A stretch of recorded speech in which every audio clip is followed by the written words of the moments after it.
dia. Quero, em primeiro lugar, agradecer o convite para apresentar esta comunicação, o que faço com muito gosto.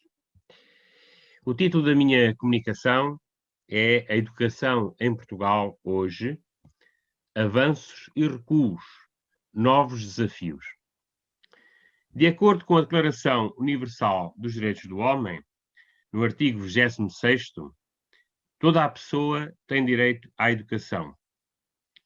A educação deve ser gratuita, pelo menos a correspondente ao ensino elementar fundamental.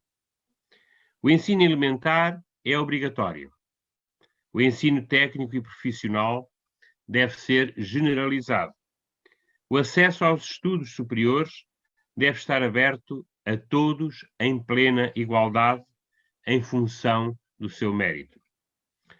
Diz-nos ainda o mesmo artigo que a educação deve visar a plena expansão da personalidade humana e ao reforço dos direitos do homem e das liberdades fundamentais e deve favorecer a compreensão, a tolerância e a amizade entre todas as nações e todos os grupos raciais ou religiosos, bem como o desenvolvimento das atividades das Nações Unidas para a manutenção da paz. Aos pais pertence a prioridade do direito de escolher o género de educação a dar aos filhos. A Constituição Portuguesa, no número 1 do artigo 43º, refere que é garantida a liberdade de aprender e ensinar. A educação em Portugal tem início obrigatório a partir dos 6 anos de idade. Divide-se em ensino pré-escolar, ensino básico, primeiro e segundo ciclos, ensino secundário e ensino superior. Segundo Hannah Arendt, educar não consiste em iniciar as crianças na arte de viver, trazendo-as para o mundo público, mas antes em acolhê-las no mundo, quer privado, em casa, família, quer intermédio entre público e privado, a escola, ensinando-lhes que o mundo é assumido enquanto seus representantes, a responsabilidade por ele. De acordo com a Direção-Geral de Estatísticas da Educação e da Ciência em Portugal, o número total de alunos matriculados desde o ensino pré-escolar no ano 2019-2020, comparativamente com o ano anterior, registou uma quebra significativa. Existirão vários motivos que justificarão esta quebra, entre os quais se podem destacar a pobreza e a Covid-19 mais recentemente. No que à pobreza diz respeito, poderá ser a causa primeira do abandono e insucesso escolar. Um dos grandes problemas que assolam as escolas em Portugal prende-se com as taxas elevadas de insucesso e abandono escolar. Quando se refere a este fenómeno, normalmente se menciona abandono e insucesso escolar. Várias são as razões que poderão ser apontadas como causas para a existência de abandono escolar e do insucesso escolar, como sejam as condições económicas dos alunos, existindo bastantes alunos carenciados, problemas familiares, sistema de ensino, entre outras. O facto de existirem crianças que passam privações, em especial do ponto de vista alimentar, isso afeta a capacidade de concentração e, consequentemente, o rendimento escolar. A situação atingiu patamares tão graves que fez com que as escolas abrissem os refeitórios durante as férias escolares, para que as crianças tivessem pelo menos uma refeição decente. É evidente que esta solução é apenas paliativa, não resolve o problema de fundo, mas garante um pouco de dignidade a essas crianças. É de louvar, é certo, mas é preciso muito mais. As escolas têm vindo a ser dotadas com recursos tecnológicos, o que tem facilitado não só o ministrar das aulas, como também o acesso a materiais relevantes para o processo de aprendizagem de novos saberes.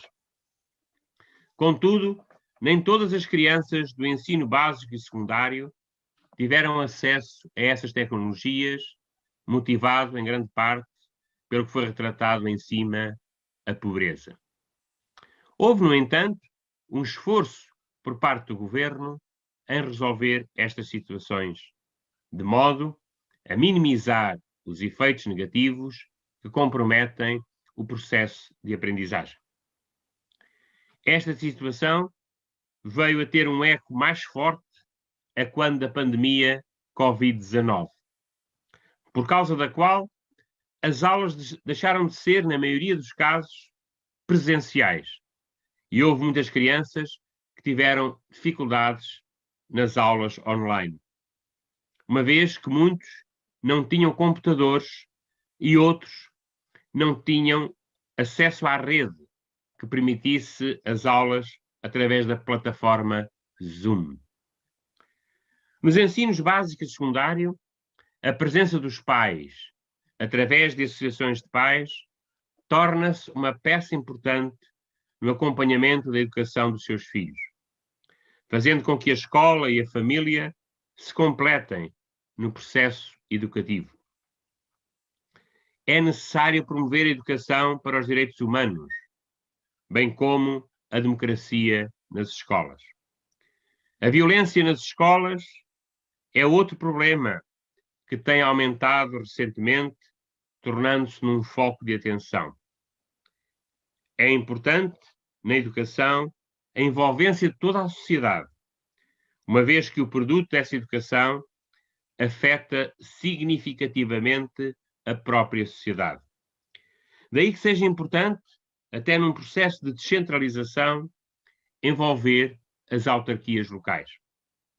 Têm a seu cargo as refeições escolares, equipamentos escolares e o transporte escolar, entre outras competências.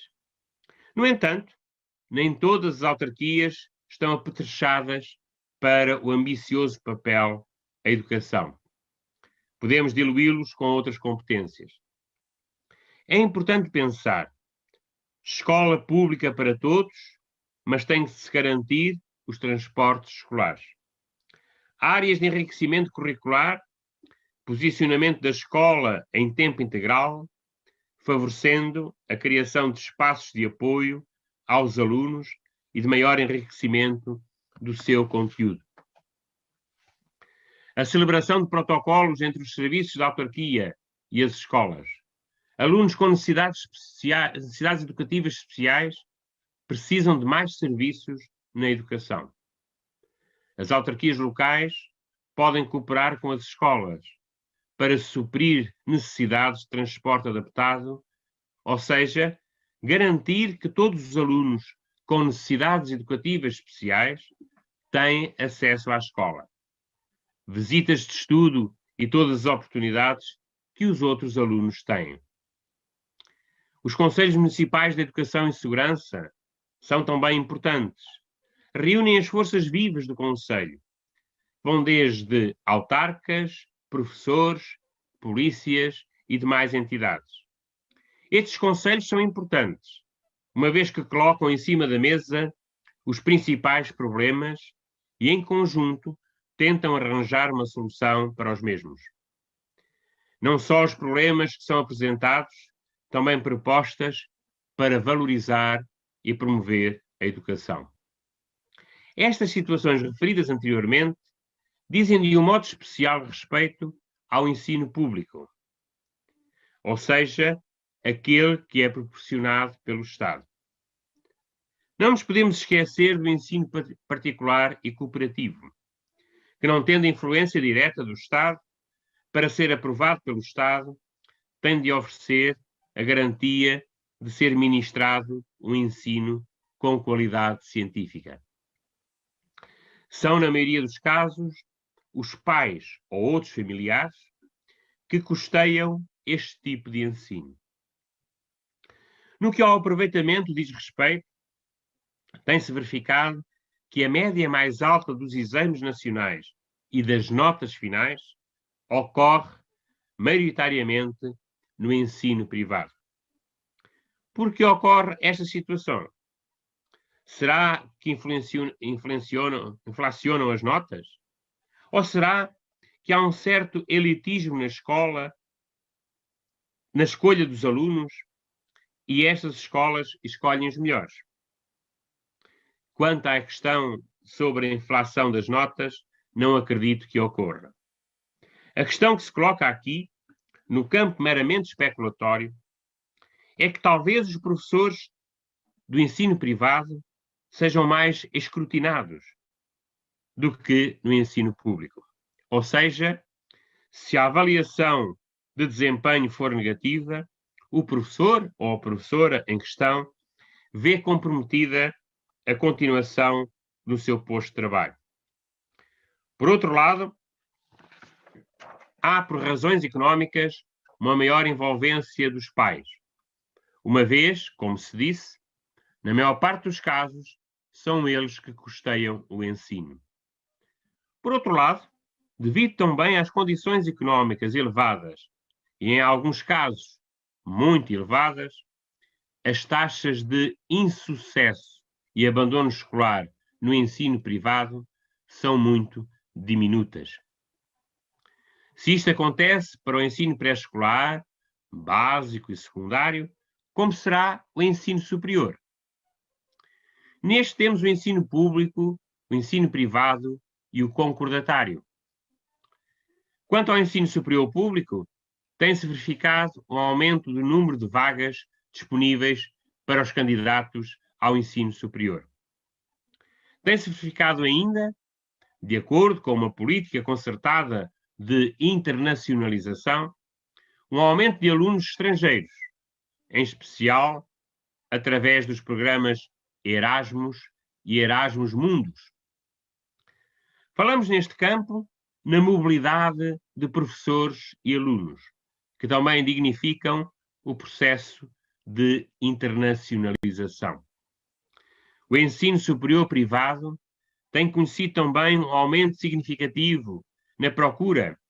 O mesmo se passa com o ensino concordatário ministrado pela Universidade Católica Portuguesa, tendo sido esta pioneira na abertura do ensino não público da medicina neste ano letivo 2021-2022.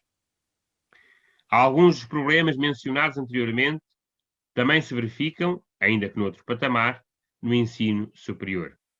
A pobreza já referida, as dificuldades de alguns alunos no acesso às tecnologias, às redes de internet, são por vezes alguns dos contratempos que comprometem o ensino superior. O ensino superior, como as demais etapas do ensino em Portugal, não passou neste ano e meio ao lado do fenómeno da pandemia Covid-19. As aulas foram, na maioria dos casos, online, através da plataforma Zoom. Isto trouxe alguns problemas, desde logo porque o modelo presencial é o desejável. Até na relação pedagógica, corre-se o risco de se perder a ligação à universidade. Correram-se alguns riscos com as possibilidades de abandono escolar. Mas graças aos testes Covid-19 realizados a alunos, professores e funcionários, conseguiu-se detectar a tempo a maioria dos casos de contaminação e evitar que mais pessoas fossem contaminadas. Por outro lado, a aposta na vacinação por diferentes grupos etários permitiu que hoje a taxa de vacinação esteja perto dos 85% da população, o que dá a possibilidade de vir a acontecer a chamada imunidade de grupo. Contudo, as escolas, principalmente em espaços fechados, continuam a usar medidas preventivas, como o uso da máscara. Passando esta nebulosa, o ano letivo 2021-2022, que agora começou, em Portugal, iniciou-se sem problemas de maior e a comunidade educativa pode novamente contar com as aulas presenciais, tendo em conta as indicações dadas. Apesar das vicissitudes, estudar, pesquisar e aprender têm sido apostas em Portugal. O número de pessoas que seguem os estudos pós-graduados, mestrados e doutoramentos tem aumentado. Também nestes ciclos de estudo, e à semelhança das licenciaturas, têm tido muita procura por parte de estrangeiros. O direito à educação tem uma base sólida no direito internacional dos direitos humanos. O direito fundamental à educação habilita todos os indivíduos a determinadas formas de comportamento pelos seus governos. Os Estados têm a obrigação de respeitar, proteger e implementar o direito à educação. A obrigação de respeitar proíbe o Estado de agir em contravenção de reconhecidos direitos e liberdades, interferindo ou constrangindo o exercício de tais direitos e liberdades. A necessidade de educar rapazes e raparigas de forma igual deve ser respeitada, tal como os direitos de todos os grupos religiosos, étnicos e linguísticos. É necessário que o aprender e ensinar esteja ao alcance de todos e que os políticos e a própria sociedade em geral tenham consciência que a humanização do ensino é um dos maiores desafios para o século XXI. Terminaria com umas frases de José Ramos Horta, Prémio Nobel da Paz e ex-presidente de Timor-Leste. Diz o seguinte: nada é mais importante numa nova nação do que dar às crianças uma educação. Se se quer paz e justiça, se se quer emprego e prosperidade, e se se quer que um povo seja justo e tolerante para com o seu semelhante, só há um ponto de partida, e esse ponto é a escola. Muito obrigado.